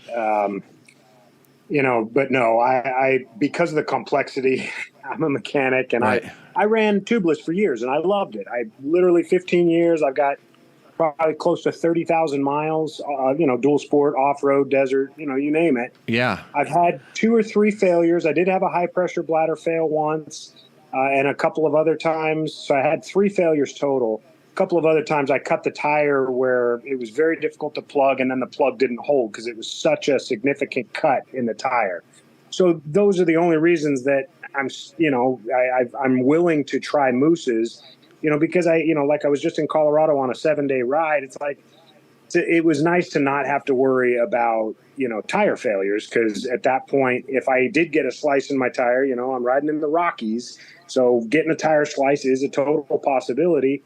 I'd be trying to go to town and find a tire, and that just, so it's just for the peace of mind going with, the Mooses, and now having Mooses that I like the feel of, I'm stoked about. Yeah. It's, and you think about how much money you're spending to go do a trip like that. Right. And, you kind of, I'm trying to send an email here to get Chris on the show. You think about, it's okay. So it's an extra, couple $100 a wheel to get the things totally sanoed out, but then that you're not going to have a failure. Just one less thing you're going to worry about. And people are so scared of like, oh, I can't ride over 50 miles an hour on the pavement, and I can't do this, I can't do that. And it's like, I got lucky because I was doing a lot of testing of these things, and we were trying to make them fail. And I kid you not. If they're installed properly, which they always are when we're doing proper testing, because that can't be the reason that the things fail, they don't fail. It always came down to kind of installation and stuff. And it'd be interesting to see how we will have you come back on and tell us how those Moose balls actually end up working out. Because like I said, I heard good things about them. And but I watched the guys in the quads all use the thing called the wedges. Have you ever seen those? Yeah, I don't know quads, but I have heard something about the racers that use those. Yeah. Yeah, and I tell you what, here we go. Copy link. Hold on. Send. I know I sent it. On the ATVs, though, they've got the benefit of having bead locks, and I think they run double bead locks inside and outside rims, kind of like a trophy truck. So as long as they got foam in there, they got a little bit different program working, because of the way that the tire. But the tools they have to spread the tires open, to pump those things, to get those things stuffed inside of them and everything. It's like, and they use very little lube, which is really kind of strange. I don't know if it's because the tire's smaller or whatever, however it worked. What size moose balls do you use? 2000 or 2001? That's the part number he's referencing. And how many tubes of lube do you put in each wheel? Like Finn, for me, I use 1 tube of Nitro Moose lube in the front and usually 1.5 in the rear. And I put it I don't lube the moose up. Right. I only lube the inside of the tire, and then I put it in, and then sometimes I'll put a wrap of it around the bead. Not the bead, the dish of the rim. I'll kind of make sure that that's wet, so when it does get pushed in there, it's in there. But that stuff moves around pretty good on its own. And definitely when you're riding, it gets forced out. I mean, you start seeing, it starts seeping out between the bead when you're riding, especially on the front tires, and then it makes gooey mess on your fork legs and under your fender. I always tell guys the reason I put it all in the tire, like you just said, is because if you lube the moose, when you install it in the tire, it squeegees off some of it. And then when you install it on the rim, it squeegees off more. So in the end, how much did you lose? 1/3 of a tube, or you know what I mean? So it's like, if you get it all in the tire, it all is there for sure, and it will move its way around. And now you got a full tube of lube in there. Yeah, and if you're worried about it, in all honesty, you're worried about it. If you get in there, you got it all on the outside, you're worried about being on the inside. All you have to do is mark your wheel, okay? And this is something that we've actually tested. I know this. So you mark your wheel and you park it with the mark down, and then the next time you ride it, we're not talking about riding it for long. Just take it for a little bit up and down the street. Park it with that mark up at the top. And then you do it all 4 corners, and I guarantee you, when you pull that thing off, there's going to be lube everywhere, because it's like it. Believe it or not, if especially when that thing's getting compressed and stuff, it's actually pumping the lube around inside the tire. It gets when you're hitting bumps and stuff like that. But just heating it up and the kind of even the wheel being out of balance can kind of spread that stuff out. So. Yeah, and Victor made a comment here. He says, "Is there any danger of the moose balls turning blue from too much rubbing?" That's Victor for you. He's got to get the punchline in. I was going to comment though earlier, just because it is the 200th show. Favorite guest host was Old Man Nate. Best. Crazy Nate. Crazy Nate. I still put him at the top of the list for best co-host. That guy was hilarious. Yeah, and if you think he's funny, I tried to keep him in line on the Better Rider podcast too that we do, and he came on and told some stories as well. It might be worth a little bit of a listen there if you can dig that one up, but. We try to keep that one a little more professional than this one. So if you're looking for some riding lessons, you want to become a better rider, go ahead and check out www.jimmylewisoffroad.com. There are no classes currently scheduled up there because we haven't scheduled them yet, but we will start probably in October. Hopefully they'll open up the damn road to Baker, because they said it's flooded out. They're not going to open the damn road up till October. So it's really not that bad. It's like the Caltrans is out there sleeping on the roads. I wish they'd get it done quicker so I can get back to California easier if I need to go, look at the beach. That's really the only reason to go back, I think. Or maybe swing by Inside Line Moto. Yeah, there you go. We're still here working. hang out with my buddies, learn a thing or two about motorcycles. Yeah. So anyhow, well, thanks Tim for coming on. I think I sent the link over to Chris, so maybe he's going to be popping in here. George, you have anything to say? No, I'm just listening and learning. Hey, Tim, while you've got your camera there, I was going to say take your camera and run it by some of the parts you're putting on there. It's good to take a look at that stuff. Bulletproof Designs. Yeah, I'm getting ready, Jimmy. I've got your favorite bulletproof design going on after I get this front installed. Front disc rotor. You're kidding me. No, and if you look at the one on my old bike, you'll see it's probably not a terrible idea. I think you're overestimating the work that thing's doing. All right, I got the rear, bulletproof foot pegs, radiator guards. Those are stout. Yeah, the radiator guards are. I did do the fan. That's the KTM fan kit. I like it because it's just a plug and play. I think that the Trail Tech one is too. It's also plug and play. Right. Got my my flex bars, my radio push to talk, GPS hardwired in. Hey, do you know that Bulletproof Design makes billet throttle housings for that bike? I saw something about that. I haven't ordered. Oh, that's something else I got coming. A lot of people don't like the feel of these new switches, and I'm kind of one of them, even though I haven't ridden the bike yet. The Moto Minded has a bitchin' switch, and I'll have that tomorrow. The Moto Minded switch. But yeah, I did see that they got a throttle housing, which they just got all the colors in, and I noticed you went with silver with all your stuff. So, but they were waiting on the orange ones because everybody's got to have that orange throttle. Notice anything else about the colors of my bike?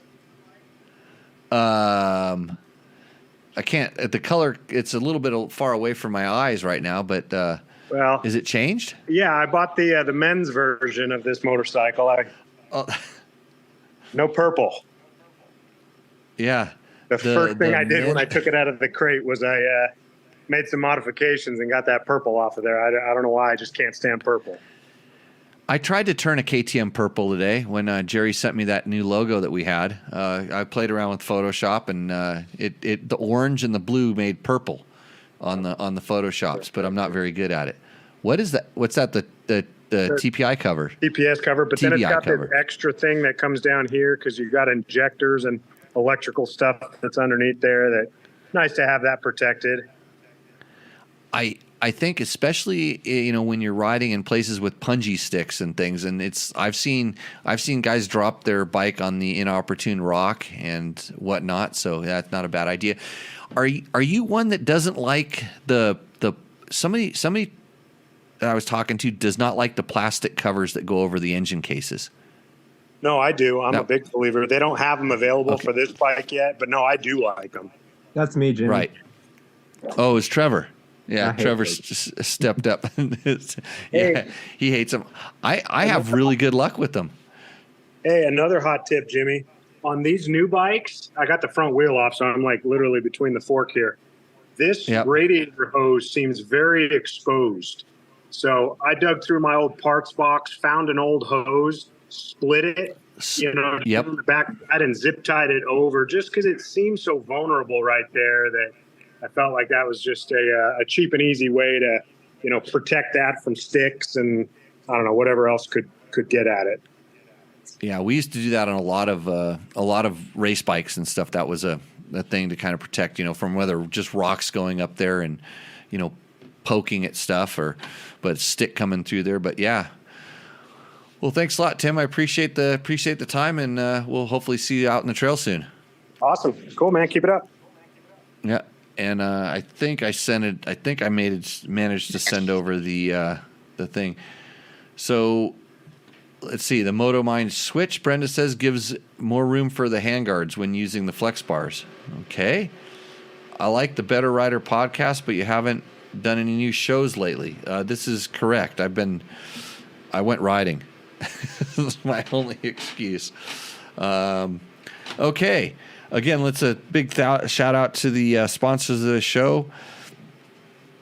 Today I had to do a photo today, a head to toe photo in gear for some reason that I had to do.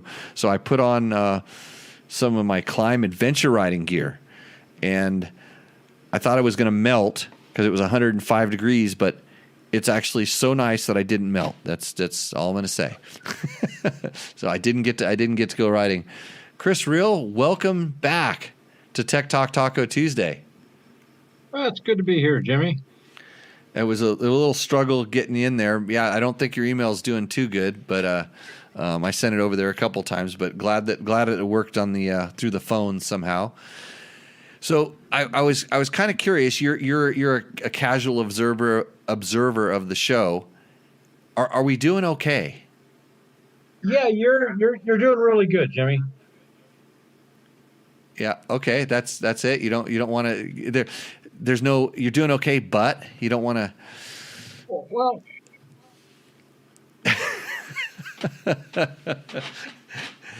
I'll let you think about that for a couple minutes. But Finn wants to know, what does Chris think of the magnetic oil filter?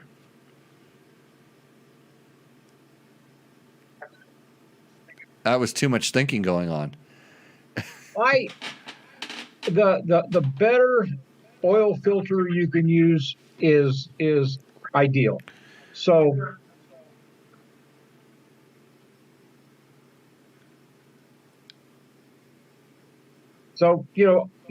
with the magnetic filters, I like them, but I also like a fine membrane filter too, because not everything is magnetic. So I'm kind of a fan of the cleaner you can keep the oil, the better off you are. And so yeah, in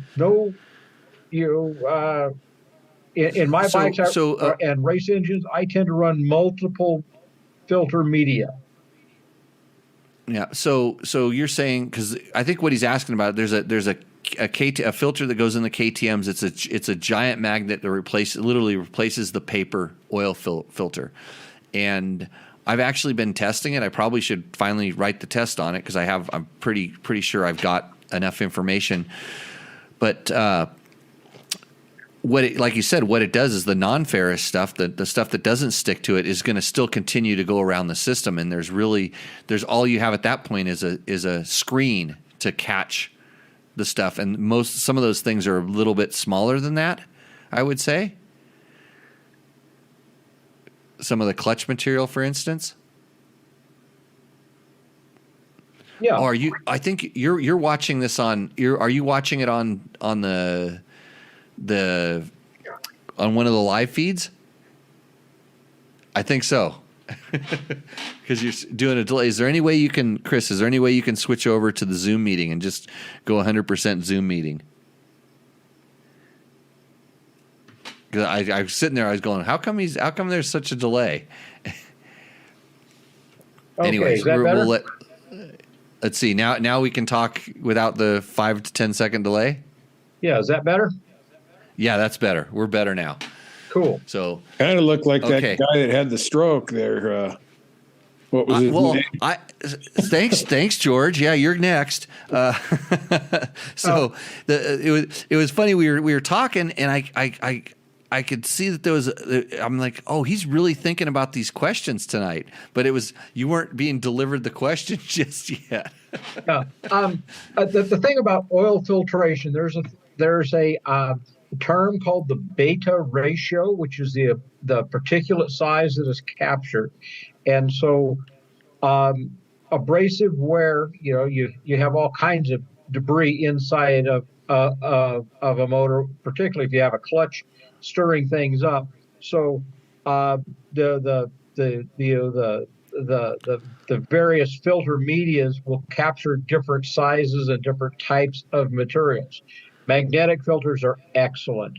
However, being a lubrication engineer, all particulates matter, and so filtering out, some of the smaller materials that are non-ferrous, the aluminum and other things, that's beneficial. And also an oil filter is an excellent way when you're changing your oil to dissect the filter and see kind of what's in there. And that will give you an indication on keep it or sell it. Yeah. Yes, sell it quick. I use it. But here's the interesting thing with that really strong magnetic filter, the Moto one. So I've been putting it in different bikes. And so I'm using it kind of like a cleaning tool because, I have a bunch of different bikes. So I'll just pull lay the bike over on its side, pull the paper filter out, drop this thing in there, go for a ride, and then pull it back out. And it's amazing how much stuff that you have on the magnet, and it's more like a grease, really, because it's all the super fine particulate stuff that must be making its way through the filter. But I just started doing that and kind of round robin ran it through, and then on a couple of bikes I popped a new filter in, and I wanted to see if there was any kind of change in what the filter looked like after a couple more rides. So not super scientific, but kind of we'll call it MacGyver testing of the filter. And you already have that one little magnet that's on the drain plug on a lot of bikes. And then what a lot of people also don't realize is that sometimes if you have a wet ignition, that your magnet in there is actually doing sometimes the same thing.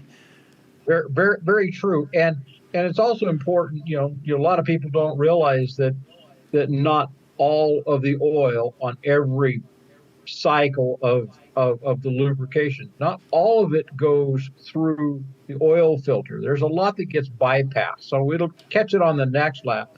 But a magnetic filter that, when there's when there's a lump or a chunk that goes past the magnet will catch it. And that's kind of a big deal. Keep that abrasive material contained inside of the onto the magnet, so it doesn't make another lap to cause you a little bit more grief. And at that point, are we talking about kind of like large pieces? Well, I call them lumps and chunks, and so it depends upon most of the time you're catching fairly small 10 to 20 micron size debris. And so, to put that into perspective, a hair, off of one of us bald guys, that's about 100 micron size. So imagine something much smaller than that.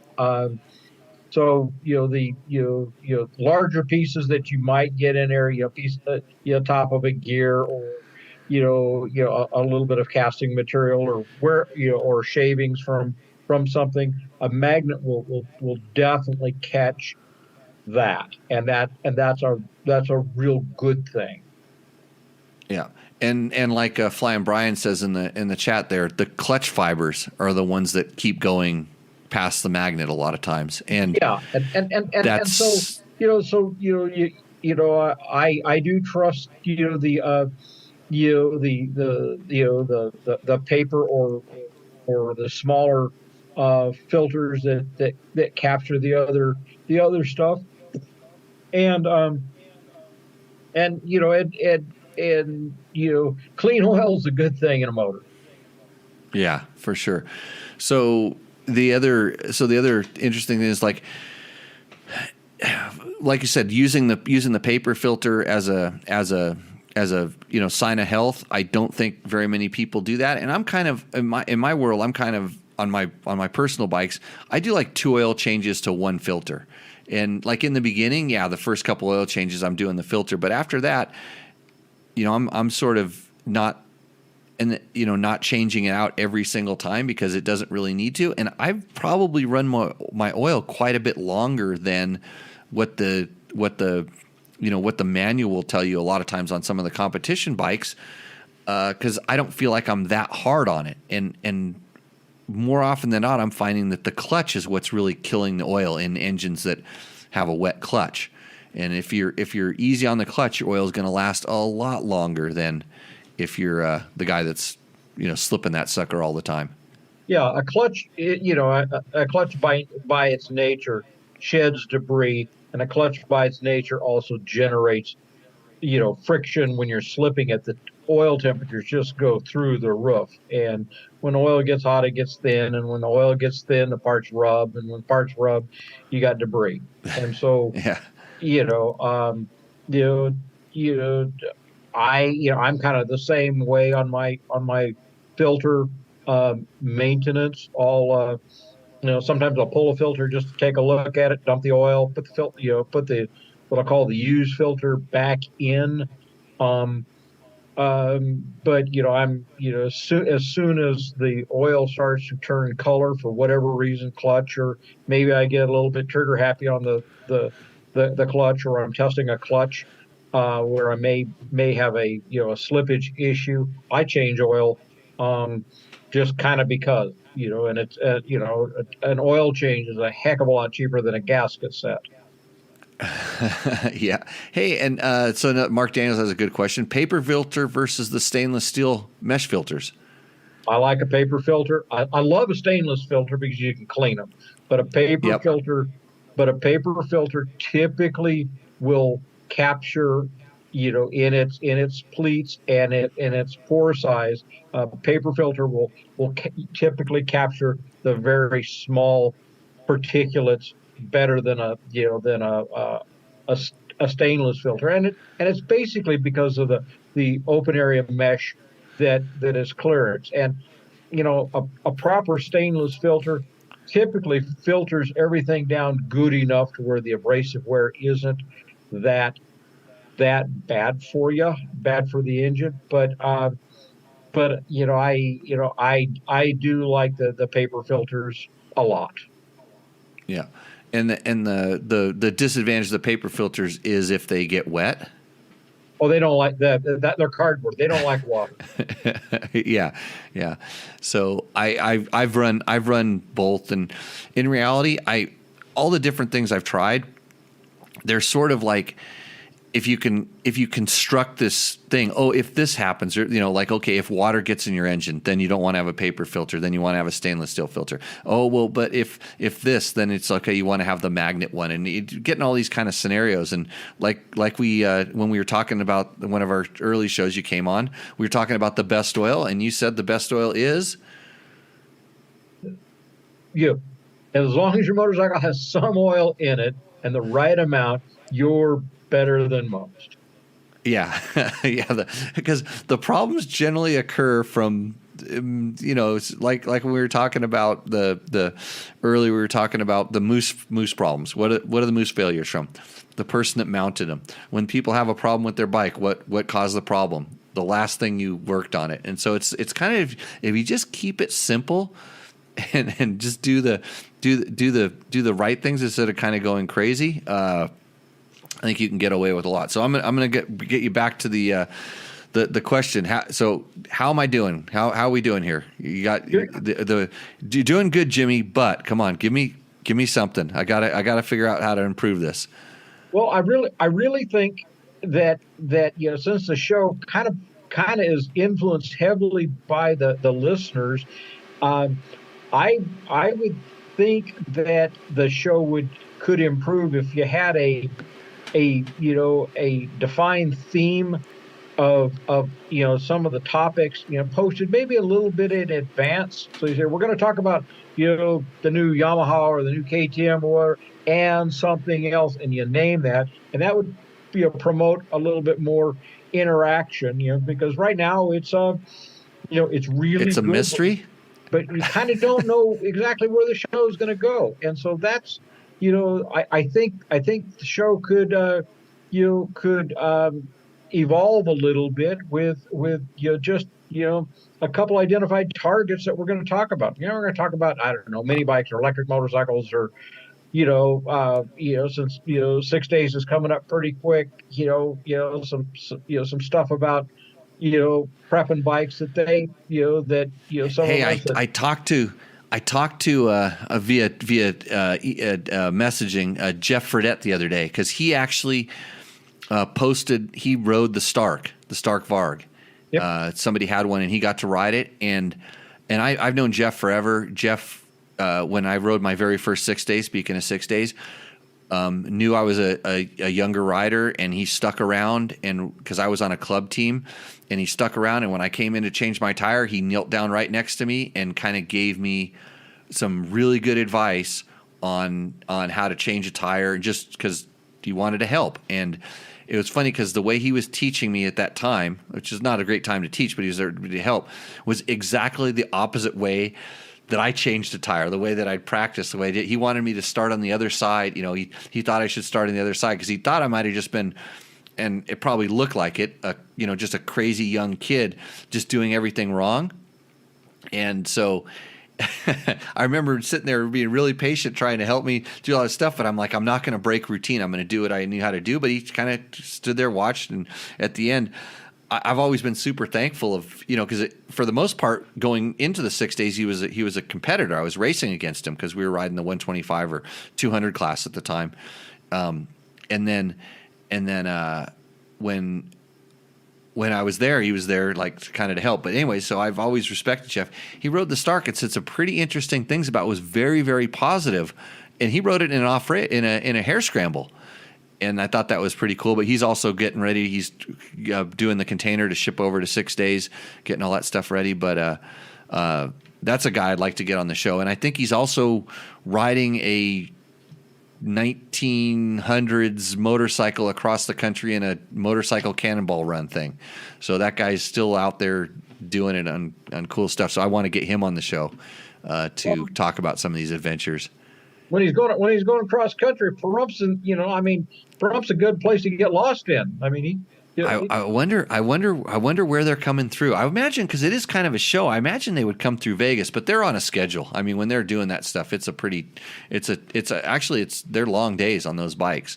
Oh yeah. So, Jeff Fredette, the original king of the KDX 200, which was one of my favorite bikes. So I'm going to put you on the spot. Thanks for that. Thanks for that comment. I think getting a topic and stuff. And what else would really help, I think, is if you're out there listening and stuff, share this show. Tell a friend. Let people know about it, because the more people we have out there, the more questions we get. We all learn from the questions. I learn when people go get stuff right and wrong, both, because I'm still doing this today as well. So one last question. You got to do this. Worst motorcycle ever? Is that a question for me? Yeah. Oh yeah. Do you have one? Yes.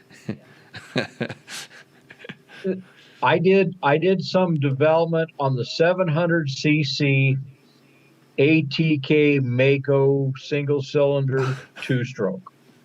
That was on my list. And it's like shooting Dirty Harry's gun. Everybody wants to shoot it just one time. But after thinking about, all of the, bikes that have come and gone, the specialty brands, I would have to say some of these early prototype, cool concept, unique idea, but a bad idea. I have to say that, that 700cc Mako ATK stuffed in in an aluminum frame.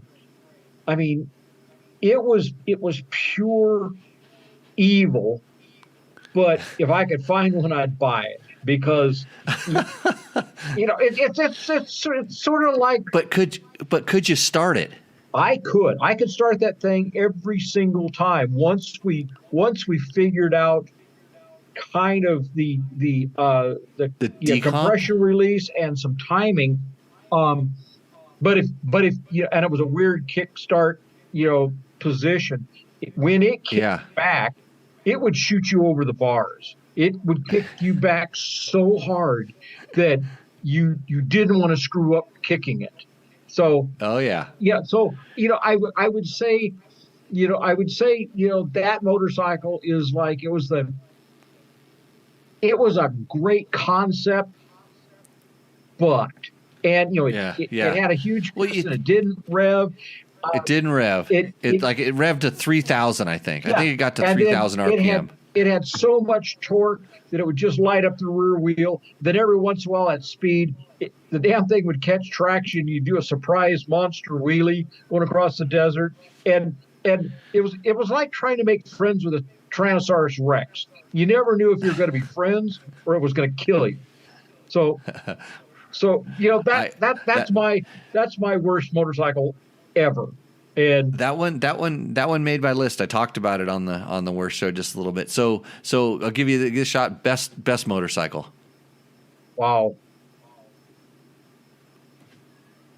Well, right now, my motorcycle that I'm getting along with the best is a Husky 501.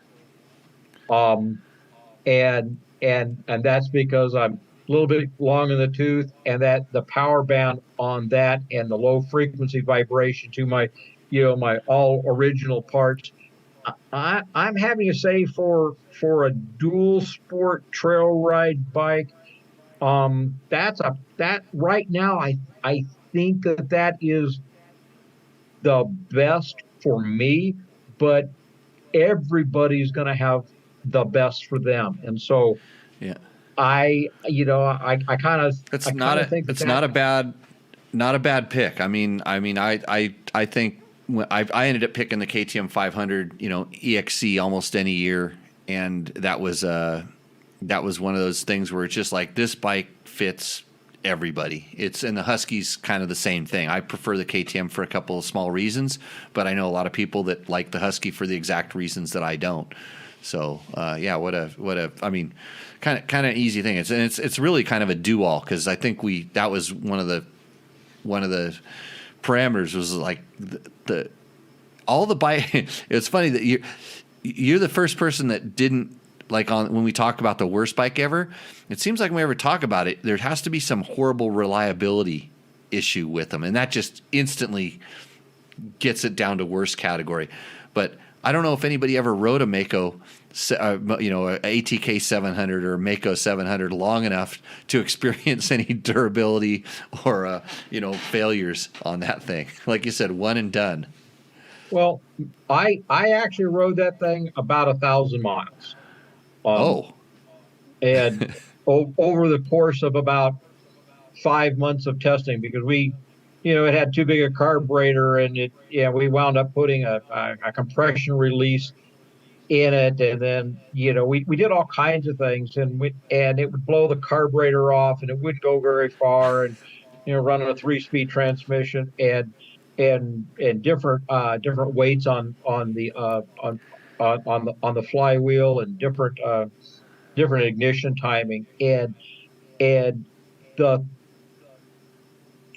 only time that motorcycle, it left me walking a couple times, but most of the time it was something that we were testing that we got wrong. I blew the carburetor off a couple times, and I found that thing really liked to be run really rich, and I ran out of gas several times, but I rode it for one day at the Nevada 200, and that was a bad idea.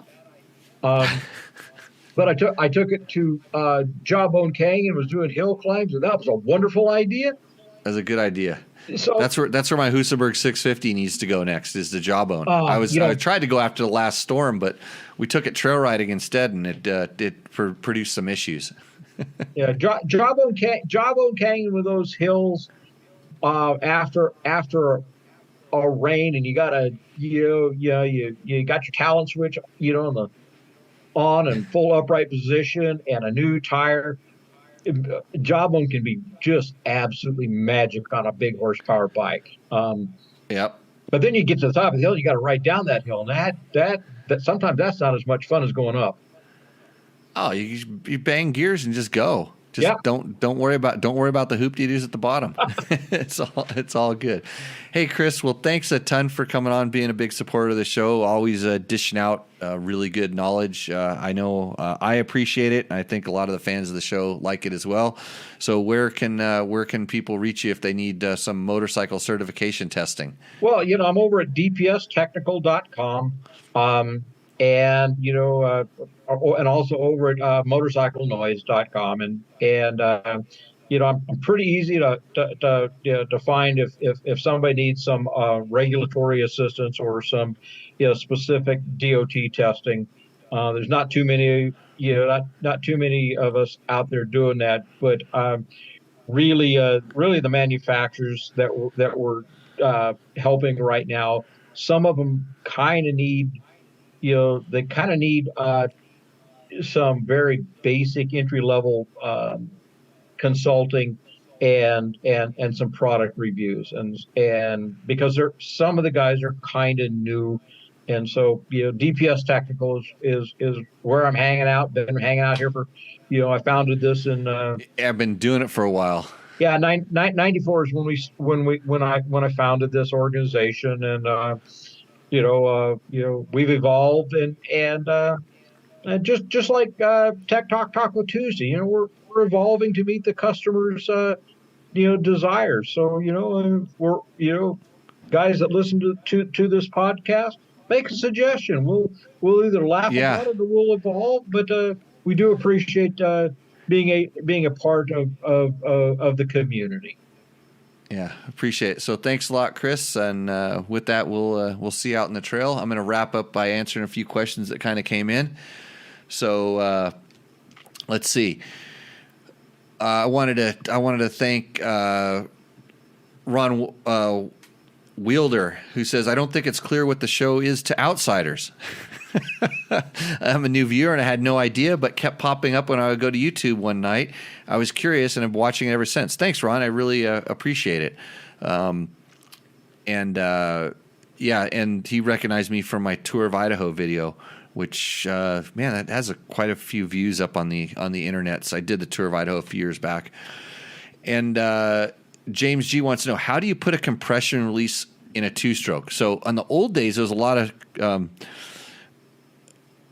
two-strokes that had two spark plugs because it'd foul one and you could just switch the spark plug over. But you could also take that spark plug out and they would put another fixture inside of there that had a little pull-operated release, and so that's how you would do it. You just pull the lever, and it would just let the compression out, and so you can get it past top dead center that way, and then give it a kick or kick it and then release the lever.